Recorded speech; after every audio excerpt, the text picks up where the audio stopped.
Car Week is over. You missed it. Our values of cars on Bring a Trailer going to drop now that we're going into the fall. And will a right-hand drive car sell for twice as much as a left-hand version? This is Bid Nerds. The bidding starts now. Bid Nerds is your YouTube car game show. Welcome, everyone. We are live in the Container Park in downtown Las Vegas. My name is John Polnick, and right over there on the other side of the screen in San Francisco is my partner, Michael Deeb. We are back from Monterey Car Week. How you doing? You made it back in one piece. We did indeed. And man, what a great time out there in Car Week. It was fun. Big shout out to our good friends, Matt Weitzel and Ben, the professor, who, you and I kind of tramped around with those two guys and had a wonderful time. And we spent a little bit of time with Dave Matthews as well. But, JP, I wasn't with Haggerty, so I had kind of a little bit of freedom to roam.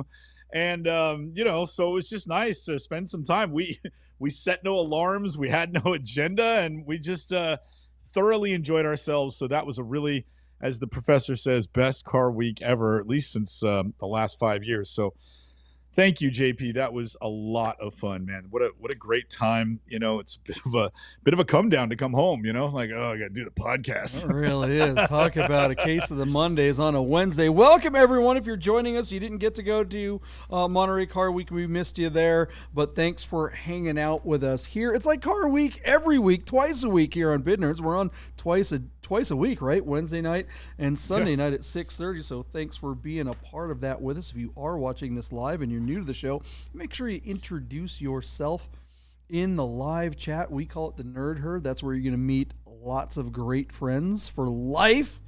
And it's just a good time to be in the chat. I wish I would hang out in the chat rather than doing the show. And I'm sure most of you would too, because the show would be better if I wasn't on it. But there you go. We're going to do this thing. What we do on this channel, if you are new to the show, we find the most interesting cars from all the automotive enthusiast auction sites, mostly Bring a Trailer, sometimes Cars and Bids and P-Car Market and some other sites. We analyze listings, and then we make predictions. What will happen as a result of those listings? And we always start off every episode by reconciling our predictions from the last episode. That's right. We hold ourselves accountable. You can play along and see if you can beat our predictions. See if you're better at this than we are. Let us know in the comments what your bids on cars are, and compare your bids with the Bid Nerds. Okay, let's get to it, Michael Deeb. It is time to look at cars. We got so many cars to cover, and we have a huge list of new cars too. I don't know what we're thinking. It's a case of the Mondays. We're just like getting caught up with all these extra cars. What's the first car on the list? We come home from Car Week where it's, saturation, car overload. So of course we've got like two shows worth of cars tonight. But JP, let's jump right in and circle back to a very interesting listing that was on P-Car Market. This is basically a customized 1990 Porsche 964 Carrera. This is a coupe with a 5-speed. The big news, of course, is under the hood with the 4-liter. JP, these look like Group 4 wheels, but I don't think they are Group 4 wheels. They're definitely in that looks like 18-inch range and 15-inch Brembos. But, what's really interesting, JP, is the customized interior. From the outside, it looks like a hot rod. You're like, cool. It's got a 4-liter. You're like, really cool. Then you see this, like, super custom blue interior, and you're like, okay. Because, when we get into that custom tailoring, especially in the interior, you also wind up getting into polarization. And, JP, that's going to come up real quick as we review the numbers. Now, a 964 hot rod tends to bring $188,000, but you're also averaging that against like all your Singers and all the cars that, the 964 winds up being one of the most popular donor cars to do a custom build because of its versatility and reliability. So JP, that sort of sways the number up. With that in mind, I thought with the fit and finish and the amount of money under the hood, this car had a chance to get to $264,000. JP, you took the under at just $245,964. And here's where we get into the unpacking. John, this car hammered for $300,000 where it failed to sell and remains available in what we call the chum bucket. P-Car Market calls it Marketplace. They are asking $675,000 for this car. And my partner is already laughing, beating me to my own laughter, because that ask is laughable. Here's the deal, John. My take, and I'll hand it right over to you because we got a lot of cars to cover. $300,000, I think, is all the money for what you're sitting here. Nobody famous that I've heard of has worked on this car, really. It's got all the best parts under the hood, great. But anybody else can go spend $300,000 and put all the best parts under their hood. Then you say, well, Michael, it's got a custom interior. And again, to that, I say, so what? If you customize the interior, that money, you might as well have burnt it. It does not add value to the car. $300,000, they should have taken the money. $675,000, they'll never ever see it. That money is not coming. $575 is not coming. $475 is not coming. Wake up and smell the reality. You wasted money on this car. $300,000. If you want to cash it out, $300,000 was the number, and you're a fool for not taking it. And if you think you're going to get more money, then you have a firm grip on that car, like you do the idea that it's worth anything more than $300,000. So, JP, you got anything to add to that? I do. Not only was this car, did the owner of this car waste a bunch of money, but of course, as usual, P-Car Market wasted our time. I mean, this car, how did they think that this thing was going to go for more than $300,000? They knew that the owner was probably, they were probably asking for a reserve in the, high fives or low sixes. So this is just absurd. Look, what makes a Singer or a Gunther works, particularly the Singer. Everyone compares their cars to Singer. Oh, it's just like a Singer for half the price. Singers are $1 million. You can get this one for $600,000. That's a bargain. It's like, no, I'm sorry, it's not. Singer isn't Singer because of carbon fiber bits or Molly pistons or whatever gizmo whiz bang things you spent money on. Singer is Singer because they were at Luftkult 1. They've been around for well over a decade now. They were in all the magazines. They started this whole trend of taking amazing cars, backdating them, and creating or reimagining. Isn't that their slogan? Yep. You are never going to catch up with Singer, so stop trying. This is just nonsense. You are just, unless it's a car for you, fine. Make what you want, spend the money however you want. But don't expect to have someone else think that there's the Singer value there just because you spent $300,000 fixing up a car. You're an idiot, whoever did this. And look, the only way they're going to get that $500,000 or $600,000 is if they spend $1 million on marketing over the course of the next 10 years to raise the value of whatever you even call. I don't even know what you call this thing. So, what do you guys think of this car? Let us know. I don't even look it up, Deeb. Who cares? I just want to say, so the thing that they're leaning on is that in 2023, this got like the Interior of the Year award at SEMA. And it's like, you look at the interior, it doesn't even look like a Porsche anymore. It looks like a modern Italian speedboat or something. Yeah. And it's like, so you got an award. Okay, hang the award on your shelf and move off of this car. $300,000 is the money. You should have taken it. Yep. All right. What do you guys think? Let us know in the comments below. Enough about P-Car Market and their nonsense. As per usual, what's next? All right, JP, you and I both agreed that the 2004 Acura NSX-T that the boys at More Imports out of Monterey were selling on Bring a Trailer this past week as an alumni listing with just 46,000 miles and a bunch of Honda NSX add-ons with a few R pieces as well was a looker, a car that you and I would like over a lot of things that are on sale from Porsche right now. We would probably reach for this car. What a fantastic driving car and what a gorgeous piece. They really did do the business with just a few little touches. I think they absolutely enhanced the look of this car. And JP, one of the rare opportunities where I'll agree with you that the mods made the car worth more money, gave it greater appeal, and I think we're going to find that was a quantifiable difference. According to our friends at Classic.com, the average selling price of that last generation of the NSX is $142,000 as long as it's got a stick shift. I thought this car would get up to 168. JP, you loved it so much, you went all the way up to 200. Right? Am I doing the right car? Yeah, 200. Yeah, you got it. I know, it's crazy, right? Yeah. Our car, we wrote down the wrong number in the thing. So our car hammered for $172,500 where it sold. So JP, 14 bold sold up. Yeah, there we go. So what am I reading? 14 Yeah, bids so sold here's after. what you're here's what you're 160 clunking grand. at. Yeah, it Yeah. didn't sell for 172. It sold for 160 and then sold afterwards for 172. They made it after a hammer deal. A hammer, yeah. So it hammered at 160 and sold for 172. So I kind of get the win on both of those because I was around that number. But JP, 100. The fact that they said no to 160 takes a bit of cojones. Certainly I would have said, hey man, that's all the money. But then they got 172, and good on them. That's a great deal. And there you go. So JP, what do you think of the sale price at $172,000? What would you like to add to the capping of this one? That's a great price for a really nice car. Last week's episode, we were talking about how we were concerned that any car closing during car week ran the risk of not doing very well because there were too many cars. Most of the buyers for the really special cars were going to car week and wanted to buy cars while they were there. Well, this car was kind of a hybrid because it was both on Bring a Trailer. It closed early enough in the week. It didn't bring the number it wanted, but they had all of the car week people there because this car was in Monterey. We drove by these guys. We should have stopped in. Why didn't we stop in and say hello? But my guess is that there were enough eyeballs looking at this car. They were watching the auctions. They were watching what was going on in the other auctions, and enough people walked by and saw how this car had to have looked as good as it looks in pictures. It must have looked that much better in real life. So I'm guessing that someone walked along and said, hey, this car got passed on at $160. Boom, let's buy it for 172. So congrats to More Imports for getting it done. And that is the benefit of being in a location like Monterey. Sorry, Patootie is producing here. All right. What do you guys think of the results of that NSX? It's a beautiful left-hand drive car. I'm teasing something for after the break. What's the next car on the list, Deeb? I can translate for our audience. Patootie is saying quiet on the set. In case you guys don't speak bark, that's what she's pissed. There's too much noise in the background.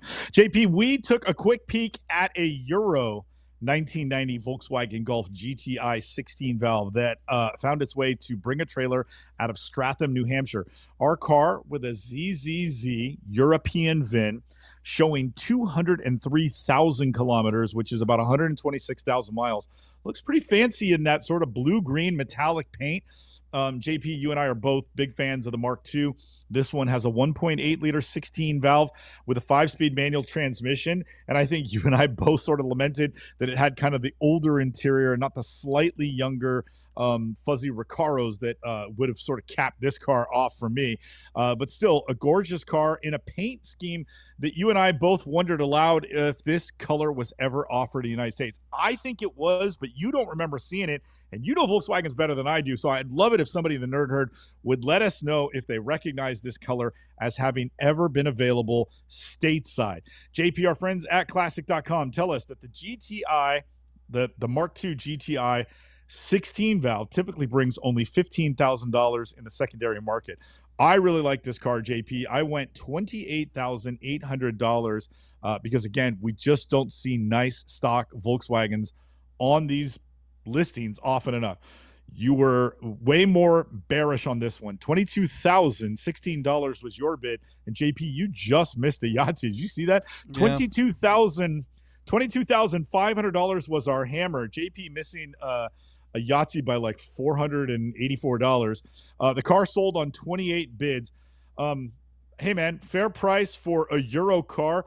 JP, if that was a domestic car, would it have brought more, or was it the seats and just that slightly half a step older generation held it back from, potentially ridiculous money?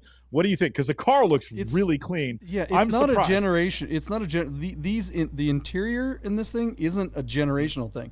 The Mark II, all the way from 85 to, was it 92 or whatever for the Mark IIs? They all the Golfs had these seats. So these are Golf or regular Jetta seats. They've got the print on them, which is kind of cool or whatever. But the seats you're talking about, those Recaro seats that are kind of that felt looking gray, are beautiful, and they're also functional. They are so amazingly comfortable. They're one of the best seats ever made. But those they had in the early GTIs too. So it's not a generational thing. It's just it's odd that this car is equipped with the non-sport interior, even though it does have power windows, which is something you hardly ever see even on GTI. So, this is a really cool car. Look, the thing is about these Mark II Volkswagens, they really are fun. They really are nostalgic, but they're only worth what they're worth because they're cheap. I mean, these are great cars for $25,000, right? If it had the better seats, absolutely. We've seen some do amazing numbers, delivery miles or something like that. Cars that look like they're hermetically sealed, but this car looks like a driver, and it'd be great. Why would you spend much more than 20-something grand for it? The performance package envelope is just it's very narrow. This is going to be fun to drive, but this is definitely not your only enthusiast car. If you have, this is the kind of thing to round out a collection or something like that, or maybe your first enthusiast car, but you pass it on as soon as you can afford something better or rear-wheel drive. So that's my opinion. What do you guys think of the little Mark II GTI that could? Let us know in the comments. And what's the next car on the list, Deeb? JP, Bring a Trailer brought a 1989 Ferrari 328 GTS to their pages with just 18,000 miles from new. The car's down in Orange, California. And, I mean, this is as typical 80s as it gets, right? Red, tan, manual, Targa top. This one is low miles, looks to be pretty clean. And, 328s are bringing six figures now pretty regularly. And I thought this car stood a chance to get just to that number. So, JP, without further ado, our friends at classic.com tell us the average selling price of one of these manual 328 GTSs is $123,000. I thought our car had a chance to get to $132,800. You took the under at $128,000, and damn it, JP, you beat me to the win on this one by $500 or $800, I should say. Our car hammering for $130,000, even where it's sold on 25 bids.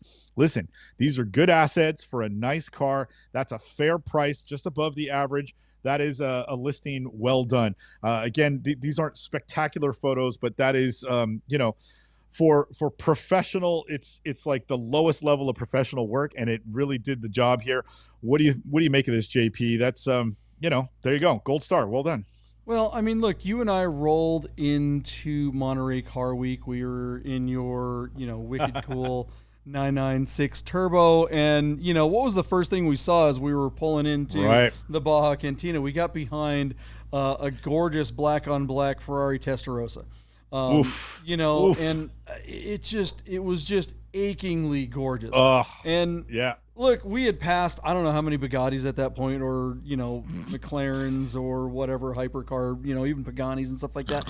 Snore-o-rama, right? None of them took the cake. And I don't know who was it that joined us it wasn't Dave Matthews. It was one of your other buddies sat down with us, and we were telling him about the Testarossa, and he was lamenting, oh, that Compact sucks. It's not as good as and I'm just sitting there going, who cares, dude? You look cooler in that car than any, that's the one, you come back from things like Monterey, and there's so many amazing cars. People, what was your favorite car? And they expect you to say some, multi-gajillion-dollar car, and it's just like, I don't know, the Testarossa that's worth, maybe it's worth 150 grand. It's not even that expensive, right? This car, I feel like, is in the same category. This thing is stunningly beautiful. It is literally iconic. It is a car that, no matter who you are, it's going to turn your head driving down the road. It may not be the best performing car on the planet, but who the hell really cares when you look as good as you do in something like that? So,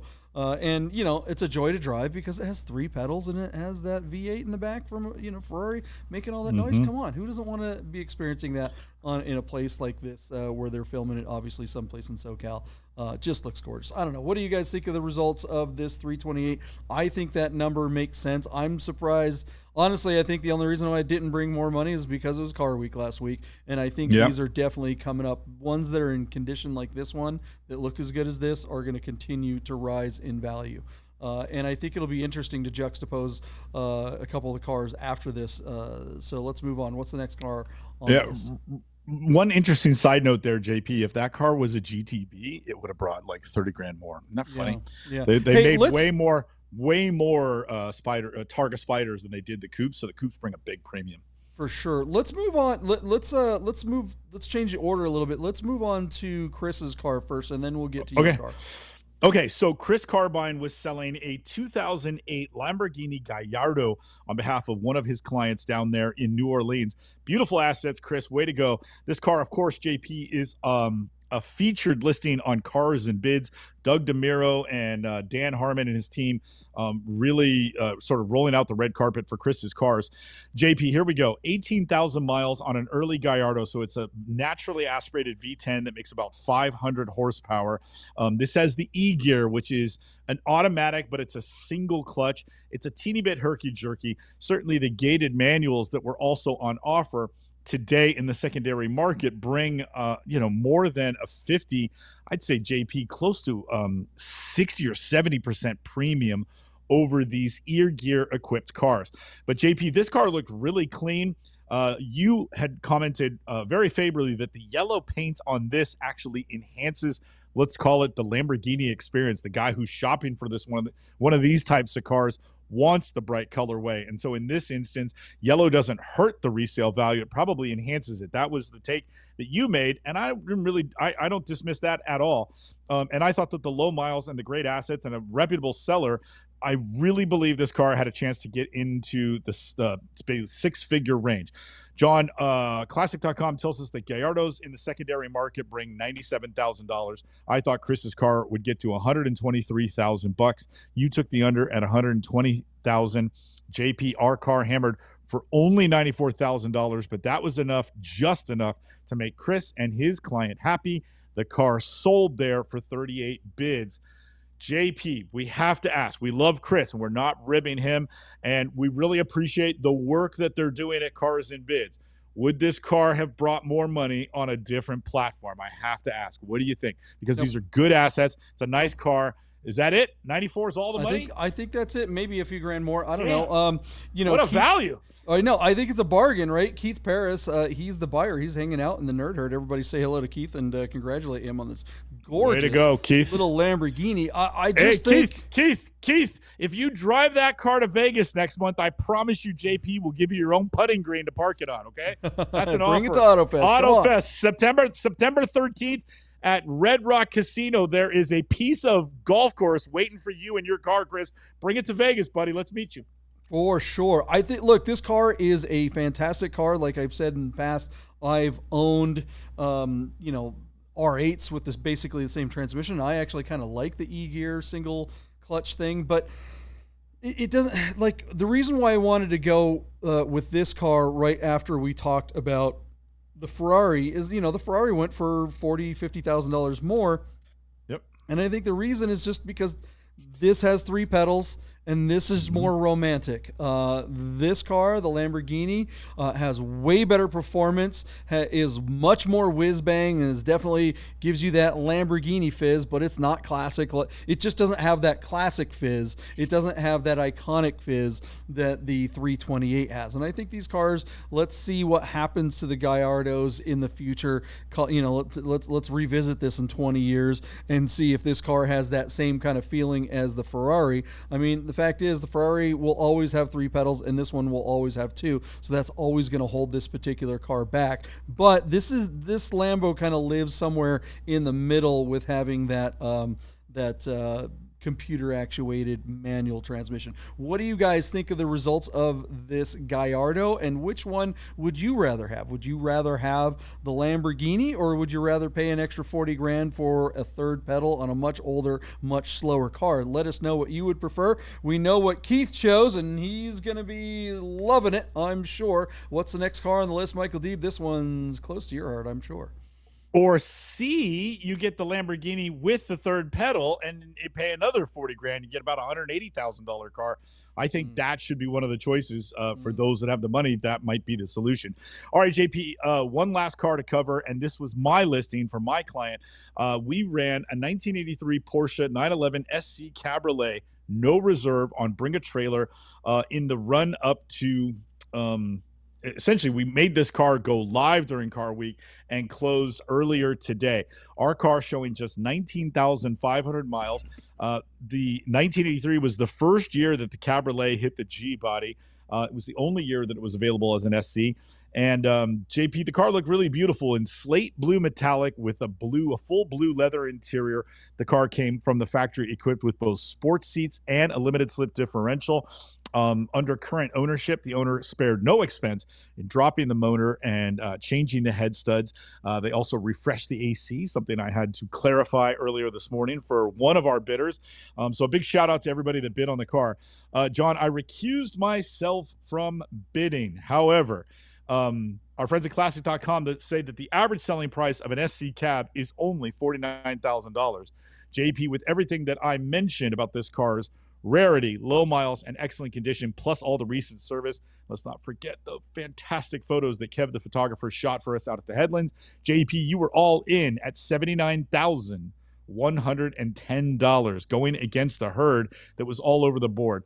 JP, the car ran no reserve. It got 22 bids, and it hammered at a final price of $75,000, making my client very happy. That is a job well done. John, what do you think of that result? You know, we both sort of scoff. It's like, we got an SC cab with low miles. You know, Deeb, what do you think it's going to hit? And we're like, we're looking at $80,000. And you're like, for a cab? And I'm like, hey, man. And then you got to rehash all those things. Low miles, rare color, great options, recent service. It's like, we did everything that you can.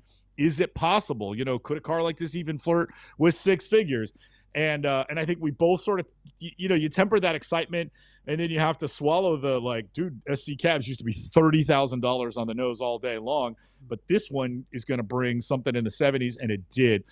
You know, look, it's they're not collectible yet, but if you were going to put one away, it would look something like that, right? Where are you at on that result? Is that crazy, or is that kind of make sense for the way people? Yeah. This is a happy ending any way you look at it. So good job to my partner, Michael Deeb, making it happen.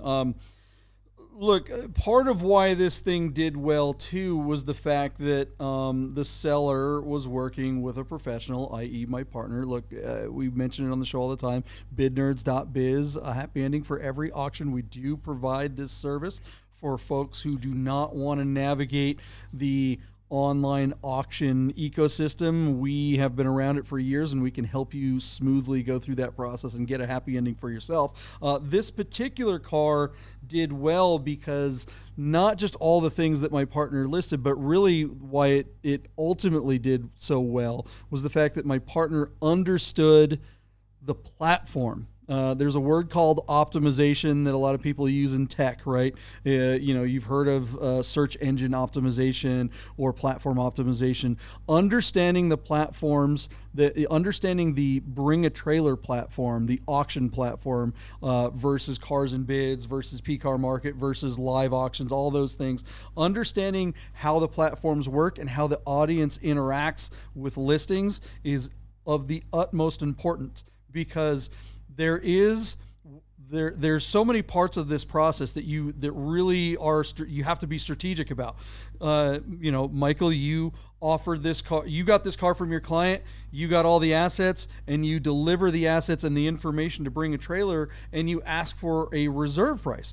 Bring a Trailer then gives you a reserve number that is not the same number that you asked for. In a lot of cases, it's much, much lower than what you asked for. So then you have a decision to make. How much lower is it? And should we accept the lower reserve, or should we just at some point just say, screw it, let's go no reserve, which is what you reached down, you grabbed a pair, and you said, look, there is an advantage to having the no reserve button next to your listing, and it outweighs the protection that a really low, if you're going to take the risk of selling the car with a low reserve, and you're already looking at a downside if you sell it at that low reserve, you may as well just tick up the risk level by another notch or two and go no reserve, because that's going to get more attention on the listing. If your reserve is high enough that you don't really care, it's like, okay, well, I'm protected. If we hit the reserve, we're good. Then you go with that. But if it's really low, then you may as well get the advantage of the yellow button, the no reserve stamp next to your listing, because that gets so much more attention. How big a factor do you think that was in the success of this auction? Yeah, it was massive, absolutely massive. And, you know, what we what JP and I try to do is collaborate with our clients, and provide them with choices, but we're also going to try to coach them through the best strategies. And so my client was very receptive to going no reserve. Thank God for that. And JP, when we hammered and you and I were on the phone at Hammer, it's the first thing you said to me. You're like, dude, if you had run that car with a reserve, that might not have even come close to that number. So without a doubt, JP, that was such a big deal, and makes a huge difference. Everybody, you have to understand, when you run no reserve, every single bid is a winning bid, meaning every person who bids or intends to bid is completely engaged every minute that clock is live, because no matter what the number is in the pot at that moment, that person's thinking, I can do that. If I go $100 over that, it's my car. And so you've got all your underbidders taking emotional ownership of the car all the way through until Hammer. And you cannot have that in any other capacity unless you run no reserve. So that wound up being the winning strategy, certainly for a number that most people who own SC cabs would just be like, what? 75 grand for an SC cab? Damn. So there you go, JP. Thank you for that. Mike awesome. LeBlanc brings up an excellent question and really a good point. He says, is the BAT commission less on a no reserve car? I know that Mecum does that. And wow, that's interesting. Good question. Yeah. The answer is no, it's not on BAT.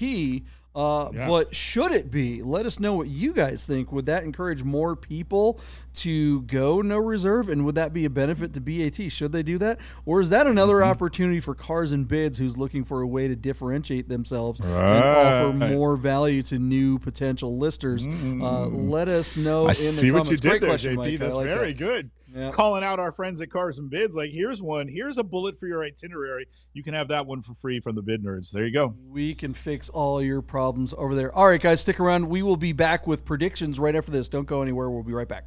Hey guys, you're probably looking at your watch and wondering if Bid Nerds will ever end. So you better talk to our friends at Our Smiths to make sure your Rolex, Tag Heuer, AP, or any fine timepiece is in tip-top shape. Our Smiths, fine Swiss repair. Hey guys, Vegas Auto Fest, presented by Lamborghini Las Vegas and Audi Henderson, is the most Vegas car show of the year. And it's happening at Red Rock Country Club, September 13th. Cars, food, music, showgirls, and amazing prizes. Tickets start at just $20. Kids under 16 are free. See you at Vegas Auto Fest 2025. Vegas Auto Fest is September 13th at the Red Rock Country Club, presented by Lamborghini Las Vegas and Audi Henderson. Vegas Auto Fest, the drivers are coming. All right, guys, we are back. Look at this. Are you guys excited? Check out my hat, guys. Look at this. I got a Boomer Bowler. I got a dad hat. We made them specially for you guys. You guys asked for them. We made them. Here it is. Your distressed denim dad hat with a Bid Nerds logo on it. Look at this. It's got the proper PCA sag. Can I say something about the design of that hat? Do it. It's brand new. I know you just took it out of the plastic and put it on your head, and it looks like we just pulled it out from underneath the seat of a 911 SC cab. That hat looks old, and I can almost smell the Red Bull on it. You know what I mean? It really does look like you just bought that cab, and you pulled the tire, the spare tire, and like, hey, and look at this hat from 1984. This is brand new. Look, we love our boomers on the show. You are our favorite boomers in the world. We got the best boomers on the Bid Nerds, and we have the hat for you. Please go over to aaronwaterdesign.com and check out our merch site there for the Bid Nerds. There's all kinds of other hats as well. We've got Frato brims, we've got truckers, we've got the brand new Michael Deeb and I were wearing these all weekend. Yeah. Thank you, Monterey Rochelle. Car Week. Yeah, it was great that Rochelle got them out. And the great thing about these hats is that no matter where, I'm short, but everybody could spot where Jay, because you walk around these car shows and you go different directions, and it's like, where'd my partner go? Where's Deeb? It's like, oh, look for the bright green, lid over there. So that was very easy to keep track. Look, the Monterey Car Week was a big deal this year, and people have been asking us ever since we got back, how did it go with the live auctions? What can we glean from information? Is there any information to glean from what happened with the actual in-person auctions on site? What do you know, Michael Deeb? What's the report? All right, JP. So my old friends at Broad Arrow Group took it on the chin this year. It's interesting, JP. So what I did is I have an app called Hammer Price, and I counted the lots and I counted the no sales to come up with my sell-through rates. What the auction houses do is they take about 48 hours to try and sell unsold lots. And then after 48 hours, they publicly publish their sell-through rate. And so as I give you numbers, I'm giving you hammer numbers because they're always way more striking. If you Google what I'm selling you, you will find different numbers, and that's because each of those auction houses have sold a handful of cars post-hammer, and they'll publish bigger rates. But what's interesting, JP, is that the big auctions opened on Wednesday night at the Jet Center, where Broad Arrow Group ran about 60 lots, and their sell-through rate on that night was just 73%. The industry standard for these luxury auction houses is 80% or above, and they really want to be 84, 86%. 82 is like just getting it done, and 80 is like we have to worry. So 73% sell-through rate is terrible. The following day, they ran 109 lots, and they had about a 75% sell-through rate. They are publishing now a 76% sell-through rate, and that is the cumulative of the 2 days plus like 3 or 4 more sales. Gooding did fared a lot better on their second day. Their first day, 76%. Their second day, 84%, which looks perfectly normal. RM Sotheby's, they are the gold standard in this business. 84% on the first night, 86 on the second percent. That is outstanding. Bonhams, who has always struggled. Bonhams is basically the JVs. They did something different this year, JP, than they've done in the past. And that was they ran 93 lots, and they ran all their lots no reserve. Thus, they sold all of their lots. Hey, that makes sense. And I got to tell you, they got a better caliber of car than they normally do. So well done to Bonhams. I don't know if they made a change at the top, but that strategy seemed to work. And man, can they hold their head up high. I'm sure they had a different debriefing meeting than the folks at Broad Arrow Group did. And then JP, just for poops and giggles, our good friends over at Mecum, they ran 528 lots over 4 days. They had about 219 no sales. That is a 59% sell-through rate. Their published results, because at Mecum, the bid goes on is one of their sales strategy taglines. They raised their percentage of sell-through rate to about 64% at publish, which means they probably sold another 40 cars or 30 cars or something. But man, 59% at Mecum, I think that's a bit of a bloodbath too. So JP, the good guys still do it right. Broad Arrow Group, who's still trying to find their footing, I wonder if heads are going to roll because of something like that. And then Mecum, JP, you made a great take about 2 or 3 weeks ago. We had a guest on, and you were saying how that model might be in danger. John, here is the evidence to back up that take. Boy, oh boy, buddy, you're ahead of the curve. What do you think? Yeah, I it'd be interesting. I love hearing that of the no reserve cars all sold over there. Well, of course they did. They were no reserve. It'd be very interesting to get a survey of the sellers and see if they're happy with the numbers that they wound up having to sell their cars for. That's the real test there. Analyzing the actual sales numbers of the individual cars and seeing if they were above or below averages prior to the live action. That's where the next step of data is. I feel like this data that you got, which is very valuable, unfortunately is also very incomplete. So we will continue to gather more data from the live auctions as we hear about it over the course of this week, and we will update you guys this Sunday. All right, guys, if you haven't hit the like button, please do so now. If you haven't subscribed, what the hell are you waiting for? You're hanging out with us anyway. You may as well do us a solid subscribe and then get over to the site and buy some merch. All right, let's get to some predictions. We got a bunch of cars to cover and not a ton of time, so let's knock them out. What's the first car on the list? All right, JP, our good friends over at, what do they call themselves? Grand Prix Motors in Portland, Oregon, have been doing a lot of business with P-Car Market lately. And it's funny, JP, I read the heading of our first car, which is a signal green ROW 1991 Porsche 964 Turbo sunroof delete. And I'm like, Man, you know who sells a lot of cars like that? Grand Prix Motors. And of course, this car is in Portland, Oregon, and has a ZZZ VIN. So JP, with 86,000 kilometers, of course, P-Car Market would not do the math for us. I'm assuming that's around 50,000 miles. This is a car that you simply could not have ordered in the United States. And what a cool car it is. 964 turbos are among some of the funnest air-cooled Porsches you can possibly drive. Unfortunately, the values of them, well, keep them out of the reach of us mere mortals. And when you bring in an ROW with a sunroof delete and a crazy colorway and some very low miles, 53,000 miles, according to P-Car Market later in the paragraph, this seems like a car that could absolutely ring the bell. So, JP, the car looks to be in excellent condition. It's an excellent seller. It's on a platform that makes you wonder why an excellent seller with excellent products would go to their platform. We know they're trying to effect change. Can P-Car Market get it done?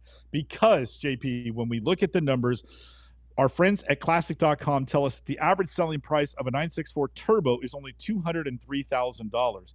JP, the first whiff from our reputable seller, who is, I mentioned Grand Prix Motors, is that they had this car in their inventory with a published listing price of $399,900. They then delist the car and bring it to market. A strategy that is so ass backwards. I am shocked that there is a collection of like 20 seasoned salespeople in that building that they would think this is the path to retailing the car, unless they also think that P-Car Market is a joke and they're only listing this car as a marketing campaign to get people to pick up the phone and get them on the phone and then try to negotiate them into a sale. If that's their strategy, fine. I don't agree with that, but at least it makes sense. But to run it for $400,000, delist it, and then throw it on P-Car and think you're going to find $400,000 or more at Hammer is laughable to me, JP. So again, our car is currently sitting at $185,000. It closes, John, in 2 days, so that's going to be the first Friday after Car Week. It's only got 6 bids to get where it's at. If there's going to be any action, it'll be at the end, but I don't think this car will even break 300. My bid at Hammer on this platform is $291,911. JP, again, if you're going to go to auction, if that's your ultimate intention, do not put a glass ceiling on your potential value by listing the car in the classifieds. And oh, by the way, you know where I got the $399,900 since it's currently delisted? It shows up on Classic.com. Hey now, I mean, it's just the tail wagging the dog, JP. So what do you think? Where are you at? Yeah, I mean, look, we need to get about, I'm guessing, 40,000 of you guys in the nerd herd to buy hats or t-shirts, because this is the correct color. This needs to be the official Bid Nerds car. Yeah. I mean, it's our colorway, so this definitely makes sense. So go ahead and get on the site and start buying some t-shirts and hats so we can go ahead and buy this car. I mean, that's really all I need to say, right? You know, I wanted to show you guys the video for this car. It's actually not too bad. It's actually kind of cool, until you turn the sound on, and they've got, like, again, it's the wrong boomers. Our boomers are the best boomers, but like they've got Black Sabbath. I can't play for you because we'll get demonetized, right? It's like, what do you guys do? What are you guys doing? It's embarrassing, the music on this, and you know if you put licensed music on your YouTube video, it'll get kicked off unless you cite the music track, and then you don't get monetization. But they don't care about that because they're just there to sell cars. But it is just the most cringe video. If you watch it again without any sound, it looks pretty darn nice. But boy, you turn the sound on and you're like, come on. And I like Ozzy. I kind of like Black Sabbath, but I wouldn't put it on a video because that's the kind of like the interior of that wannabe singer earlier that we talked about in the show. You know, music can be very polarizing. This is a fantastic car on an absolute dog crap site, and I can only imagine how big a waste of time this whole thing's going to be. What was your number? What? 291, 911. Yeah, I'll say it breaks 200, but not by much. I'll go 229.64, and of course it's going to fail to sell there. I would look. How long? When was the first time GP Grand Prix Motors tried to sell a car in P-Car Market? I know they've had this car in their inventory for a very, very long time. So, you know, you can't necessarily knock them for listing it online. My guess is the reason why it's here is because they went to try it on BAT and they said, no way are we going to give you that kind of reserve. We know P-Car Market will let them do any reserve. You know, it's going to wind up in the deal tank or the chum bucket for whatever gajillion dollars and still not going to sell. Yeah. I bet P-Car Market, when you list a car with them, they don't even ask the question, is it or has it been for sale anywhere else? Whereas with Bring a Trailer, it's one of the first questions you have to address. And if you say, yes, we're a dealer and this car has been on our website and advertised on all the regular channels since we've had it in our inventory, in this case for, you know, probably more than a year, probably close to 2 calendar years this car has been in inventory, that's going to affect your potential reserve price. Whereas with P-Car Market, they're like, well, what do you want for a reserve? And then they're like, okay, you can have it. I don't even know if they counter you. So it'll be very interesting, JP, to see where this one goes. It's at 185 grand, but I don't think it goes anywhere near $400,000, especially if you can find out that was their asking price. Why would you give them their asking price? That doesn't make any sense. Yeah, unless they've had some kind of come to Jesus moment between now and then. They've gotten realistic. This car is just going to be a waste of time. Why would you bother bidding on this thing? You just wait till it goes in the deal chum bucket. All right, let us know what you guys think the green 964 will bring. I'm telling you, if you guys buy a bunch of t-shirts and hats, we'll go ahead and buy it for $400,000. If you guys buy $400,000 worth of stuff, we will buy this car and make P-Car Market very happy. All right, let's move on. What's the next car on the list? All right, JP, I don't know if you remember this, but this 1986 Porsche 944 Turbo with just 2,500 miles is an alumni listing on Bring a Trailer. And John, if that car looks familiar to you, that's because I sold that car out of the owner of Gordon Porsche's private collection when I had found him a 6,000-mile Silver Rose on the East Coast. And I said, you need to have a Silver Rose because of that pink and gray studio check interior. He loves Porsches with crazy interiors, and the Silver Rose absolutely fits that mold. And he goes, well, you know, I have a car, and he thought his 944 Turbo had 4,000 miles on it. We pulled it out of the collection and found out it only had about 2,100 miles at the time that we sold it. I made one phone call to a collector in Illinois, and he bought the car on the spot. That car has since traded hands from his collection to a Bring a Trailer listing in 2023. JP, at that time, the car brought $100,000 even back in 2023. So now the car comes back to Bring a Trailer. These photos are terribly done. It's a very special car. It's you know, one of the lowest mileage cars that is out there, if that makes any sense. You know, we lament that the transaxle cars, at least the 944s, don't have sort of a high dollar driving experience. Thus, they're not particularly collectible. But this one with stupid low miles is and has traded for big money before. The question is, JP, with a day to go and it's sitting at 42 grand, will it get back to the number we know that he paid for it? So, JP, I know you've been to the pub. Do you remember seeing this car? Do you remember me telling you we covered it when it brought 100 grand last time? That was a car that was on Bid Nerds back in 2023. Because again, you know, I know the VIN and I've been following this car. So anyway, any remembrance of this car, and then what do you think of the vehicle and its potential value as a collector car? I mean, these cars struggle to bring 25 grand, you know? Yeah, I totally remember this car. And that's funny. I didn't realize that when I looked at it and opened it up earlier this evening to get ready for the show. So that's kind of cool to know that I've had my hands on this car. What a beautiful 944 Turbo. We just at Godden Porsche and Godden Classic of Las Vegas, our friends over there, they were participants in this year's Porsche Restoration Challenge, and they restored, as many of you know, an 86 944. Actually, it was an 88 944 Turbo S. And if you guys want to hear the story about that car and how the previous owner got the car. Her dad won it in a single hand of poker. Check out the video that we published on the award-winning video. Yeah, You said it. You said it wrong. Yeah. Video is pronounced when you say it, JP. It's pronounced award-winning video. You got to work on that. Thank you for the clarification, because due to the video and all the hard work of the guys in the classic department, we won the Porsche Restoration Challenge. So congratulations to the team over there. And the car is identical to this one, guards red on black. So this is really cool to see. And what do we think this is going to bring? Do we think it's going to get anywhere near the $100,000 that it did last time? GP, I don't think so, man. And I don't know why. I think I've been hanging out with you too long that all of a sudden now I'm bearish on 944 turbos. I love this car. I was thrilled that our guy sold it for $100,000 because you keep thinking 944s are going to become collectible. 928s sure as hell have. If this was a 928 JP, could you imagine? Like, you know what I'm saying? Like, this would be bananas. This would be like a $200,000+ car. But we're sitting at 42.5, and it closes tomorrow. JP, our friends at classic.com, this number is almost laughable.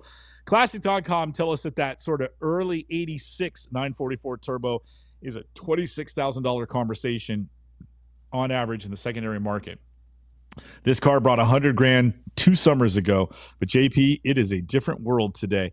And I think this guy will be lucky if the car gets to $86,000. And if it does, I think it should sell. That's what I think it should do. But I bet if it gets 86, he says no, because I think he thinks he's going to get his money out of it. Not with that effort, buddy. I know you got a Connecticut plate and a fancy home and probably a posh neighborhood, but if you don't hire a good photographer and do a better job of listing the car, you got no chance to get your money out of it. Nice neighborhood and all. I don't know, JP. I think 86 is where it stops. What about you? Yeah, I don't even think it breaks 80.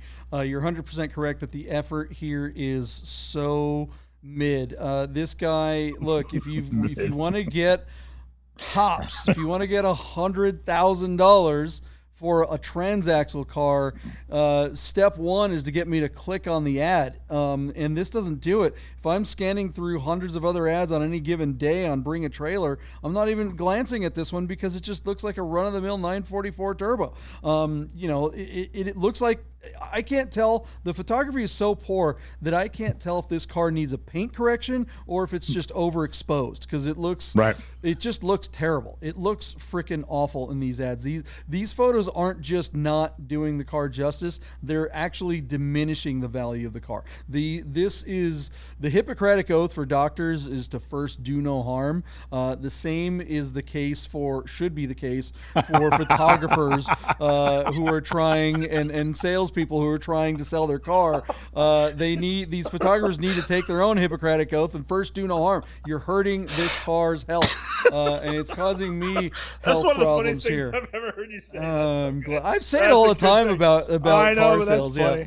There's nothing. Look, because I make commercials for car dealerships, right? And there's nothing worse than when you see a video made by a car dealer, a sales guy on the floor, and he's out there with his phone and he's doing. It's like, dude, you're making it worse. Just shut the hell up. Put the phone down. Let a professional do this. There's a reason why pros do it. You're not one. You sling the cars. You ask them to fill out the Foursquare. I'll deal with the camera. Thank you very much. Look, this. Did I give you a number? I'm gonna go 79,944. I don't think this thing breaks $100,000. And to our very good friend Gary Lee, what's up, Gary? Who is the president of the PCA chapter here in Las Vegas, and he was in Monterey with us, and we got to hang out with him, so it was great to hang out with him.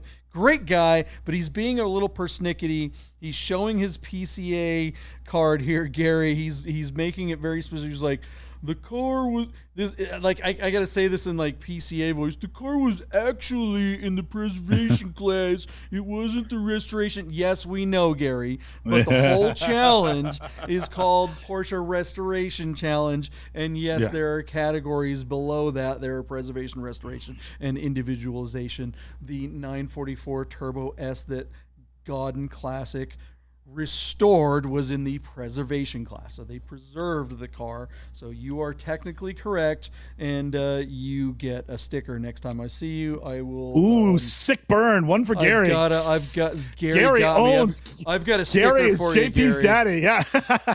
This sticker's for you, buddy. And it's autographed by Patrick Dempsey.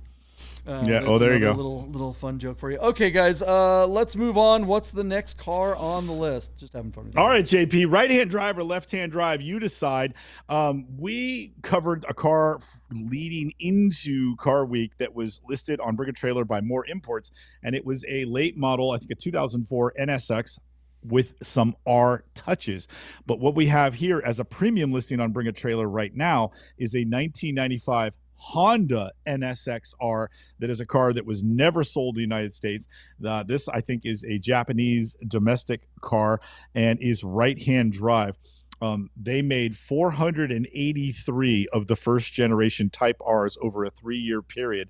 JP, this is one of the very last, and as it is numbered 478. John, the car has 26,000 kilometers, and that is just 16,000 miles.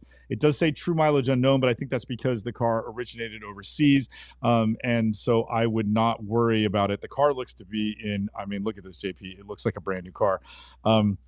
John, the car is just legendary. They pulled a bunch of weight out of the car, and then they add some better suspension tuning, better brake material, and better tire. And what they created was, greater than the sum of the parts or the efforts that went into it. So although this car doesn't really make any more horsepower, the R's are legendary because of the weight reduction and the sport tuning that the car's got. These are fantastic track cars. The only crime here is that they never made a left-hand version for this car and brought it to the States, although I don't think those seats ever would have passed DOT. So I don't know that the car, if it had arrived here, Michael, I'm going to have to move you along.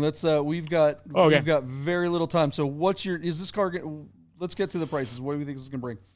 All right, JP, our car is, Classic.com tells us that the NSX Type R is about a $362,000 car in the secondary market. Our car is sitting at $335 and closes in 2 days. JP, initially I put $375,000, but I'm going to raise that number and I'm going to go up to $425,000 for this car here. What's your bid? I don't understand the value of this thing. It's a right-hand drive car. People are asking, why are there so many Japanese market cars lately? That is a good question. I'd like to get to the bottom of that. But for my money, I'm buying the other one for $175,000. That's left-hand drive that I can actually drive as a dyslexic person. And why not, get myself a Ferrari 328 GTS, to park next to it in the garage. I think this car is destined for a collector's collection. It's never going to see the road, so it doesn't really matter that it's right-hand drive. And right now, the first two bids and only bids on this are well over $300,000. So that seems sus to me right out of the gate. So what was your number, Deeb? Or where's it at? Four right and a quarter. What's it at right now? It's at $335. My bid is $425. Okay. I'll go $395. I'll park it under you. I don't think it breaks 400, but at the same time, I don't know what's going on. I feel like something's weird here. I know it's a special car, but a right-hand drive car for $400,000, this just doesn't make any sense to me. What do you guys think? Let us know in the comments below, and let's just do a speed round on these last couple of cars, Deep. Okay, so on Cars and Bids is a 2021 Lotus Evora GT with a 6-speed manual transmission. The car is in San Jose, California, and has 18,000 miles on the odometer. JP, our friends at Classic.com, tell us that the Evora GT is a $100,000 car. I think this one will get to $89,000. It's at $60,000 right now. I think on Cars and Bids, 89 is where we can expect it to hammer. What's your bid on the Evora GT? What a cool car, huh? You said what? What was your number? 89,000. Yeah, I'm gonna go 79,999. The Amiras are now under $100,000 pretty easily. This car is probably a better car than the standard Amira, certainly better from a performance standpoint, but it is unlike the Amira, which is achingly beautiful. This car is chest-grippingly ugly. It makes you gasp how hideous looking this car is. And I've driven them. I think they're great. It's one of those cars, if you're behind the wheel, you don't have to look at it. It's definitely a butterface. Okay, moving on. What's the next car? What do we got? All right, JP, our buddy Buddha, who we missed terribly. Buddha, I love you. We can't wait to see you. I hope you're going to be there at an AutoFest in September. Buddha sent us on Cars and Bids is a 2018 Polaris RZR by Porsche. Definitely an ad worth reading because I didn't take the time to do it. Allegedly a one-of-one build by Porsche Engineering utilizing a 925cc turbocharged two-cylinder with extensive modifications. JP, check out those 996 Cup Car seats. Look like 997 carbon buckets that are in there. This car looks like an off-road vehicle, but it's wearing like street tires. It's got crazy suspension tuning. And if this was really built by Porsche, how do you put a number on it at all? Well, our friends at Classic.com tell us that an RZR is typically a $28,000 car. Our car is currently sitting at $29,500 on 18 bids, and it closes tomorrow. Initially, JP, I put 60 grand. I'm going to temper that and go to 50 grand. $50,000 for some sucker like me that wanted one and found out Porsche had their hands on this in some capacity is going to overpay. I say 50 grand is that number. Where are you at? Yeah, I just don't think Cars and Bids has a big enough reach to find that those enough Porsche nerds that are going to fight over this. If it were on BAT, maybe that's a chance. Street tires, it doesn't make any sense. It's got a CVT transmission. Ugh. Yeah, I don't know. I'll go 39, I guess. I don't even think it's going to get to that, but that's my number. What's the next car, real quick? All right, JP. And one I picked for my buddy Yuri. Right now, running no reserve is a 1980 Fiat Strada. This car used to be called a Ritmo, I think, around the world. But they brought these cars to the United States. This particular one has a 1.5-liter single-cam motor. And I don't even know if it's front-wheel drive. But anyway, JP, it's got a 3-speed automatic and just 3,900 miles from new. It's running no reserve out of Pennsylvania and just looks like a brand-new, clean Italian Econo box. I mean, JP, if you had to commute and the air conditioning worked, it's cool because nobody else knows what it is. And it'll be cool for about 2 weeks until it breaks down, and then nobody knows how to work on it. You can't get parts for it anymore. So, JP, there was a number for the Fiat Strada on cars on Classic.com, and that's $9,450. But because our car is running no reserve and is only sitting at $3,200, I don't think it's going much further. I'm going to say 7 grand is all it makes, and then of course it'll sell because it's no reserve. What's your number for the Strada? I'll go over you. I'll go 8 grand just because it's fun and it's interesting. And $10,000 is the new $2,000. People have that laying around there. Yeah, there you go. Yeah, there you go. All right, pretty shade of blue. Yeah, right. Yeah. I mean, it is kind of a brand spanking new car. All right, buy your Boomer Bowler now and get all your bid nerd swag. We will see you on Sunday, and also get after it and go get yourself some tickets to Vegas Auto Fest. I'm going to take us out with the Vegas Auto Fest Cannonball Run video. We will see you guys Sunday night. Thanks for hanging out with us, guys.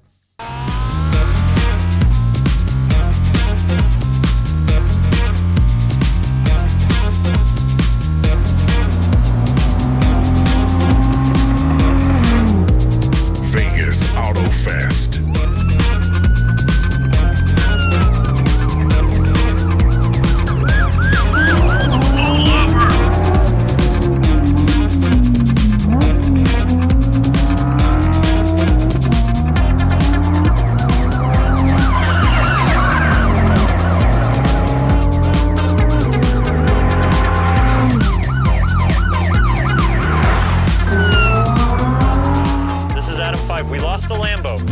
Adam 5 to base. Now that Lambo is chasing us. They're going to Vegas Auto Fest. Vegas Auto Fest is September 13th at the Red Rock Country Club. Vegas Auto Fest. The drivers are